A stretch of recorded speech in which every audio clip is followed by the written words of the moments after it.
Ang walis tambod kanina mga langga. Ayan, nakakintab yan, oh. Healthy na. Bye-bye kulot tambo. Hanggang dulo. Maminis ko ang buhok Ayan, ko oh. na sabi nila para ng tambo. Yan, oh. Diba? Ganyan siya ka-healthy ngayon. Ang kanina na parang manika pag hinahawakan mo. Oh, mga dulo na. Ang ganda na, oh. Yan. Oh. Tingnan mo. Thank you, pamangkin. Maganda na si Mamang. Oh. Di okay na siya, auntie. Oh, alam. Thank you. Hindi na siya tambo. Kita. Hi everyone, mga langga. Nandito ang channel ko. Ngayon kami nagkita. Ilang taon. So ngayon, iano ko siya ng pamasko with New Year na na-rebanding. Ifrid daw niya o griban. Tingnan mo yung sura ng buhok niya, oh. Ayan, oh, tingnan mo. Ano nangyari dito? Parang walis tambo na, mga langga, oh. Kita mo yan? Oh, ngayon, ang gagawin ko, i-ribang ko siya ng libre. Kasi ilang taon kami hindi nagkita. Yan. Tingnan mo, oh. Wala na. Ang buhok niya na virgin, na maganda ng kulot, ngayon, kinulayan na, nagbukhang walis tambo. Ayan, oh, ang itsura, oh. Matagal na yan. Kaya, Hindi ko na yan pinapaan. i-ribang ko na lang siya. Kung hindi ikaw, hindi ko yan makakatiwala. Tingnan mo mga langga. Sus, ano ba yan? Oh, parang walis tambo talaga. Kaya ayusin ko siya para umuwi siya ng Mindanao. Napakaganda na, di ba mga langga? Para lalo siyang gumanda. Yeah. Alam nyo, ito.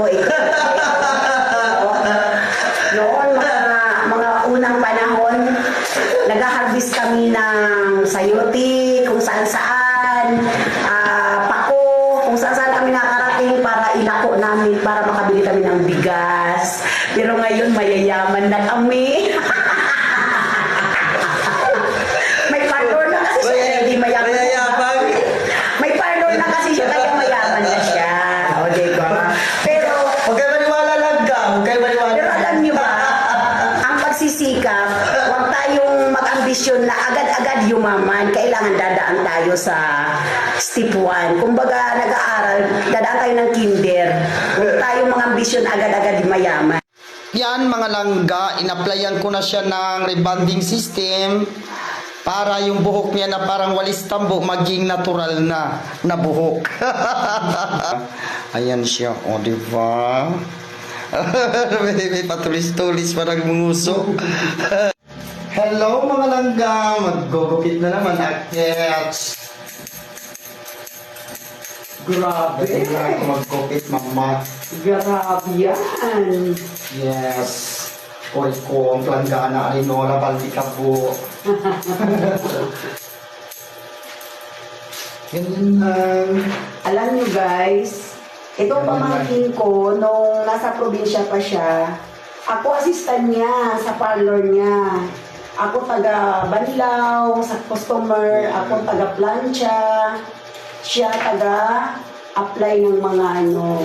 Talagang master talaga to, kaya hindi ko inaasahan na malilibre niya ako ngayon kasi inaasahan ko sobrang mahal ko maningil eh. Pasalamat ako at nag-offer na libre daw niya ako, pamasko ko daw. Wow, bongga. Pero alam nyo guys, kahit pa may pera ako, kung ibang parlor, hindi talaga ako. Ayaw ko talaga. Takot ako kasi, ang buhok ko kasi, ano na siya, parang luto na sa kulay. Kaya takot na ako sa ano. Pero nagtiwala ako dito. Kaya, it's okay. Tapos pamasko pa daw sa akin. Wow, bongga si Mamang. Ayan ang mga langga.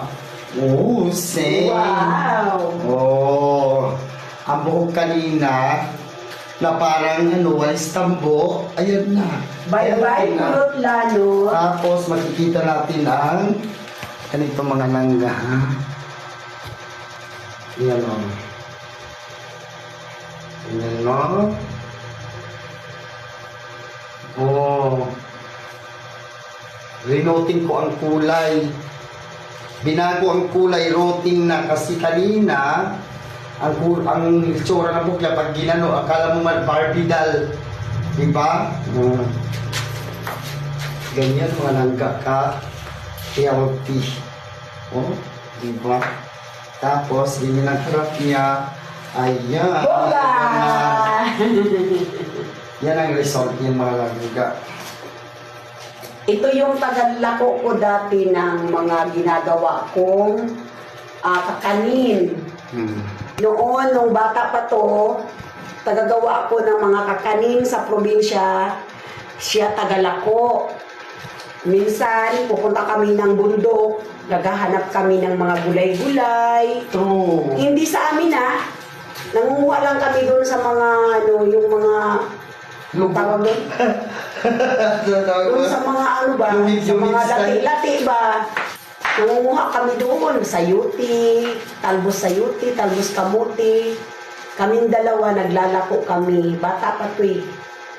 Hindi ko inaasahan na darating ngayon, isa na siyang master sa parlor niya. Kaya nai-enjoy ko tong pag-meet namin. In how many years? Pero hindi pa to parlor langga. Hindi pa, aayusin pa lang. Ayusin pa to. Temporary pa lang po siya. Hindi pa, wala pa siyang ano. Pero marami ng customer. 20 years ago kami bago nagkita. True.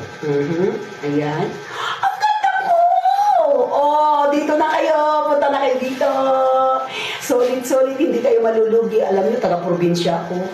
Pero ang ganda ko. Wow! Bongga. Ayan. Idol na idol ko yung magugupit niya yan. Ganon. Oo, dati sa probinsya, ganon na siya maggupit. At ginaya ko na rin yan. Marunong din ako yan. Kaya lang hindi ako master. So, ngayon, ganun ka.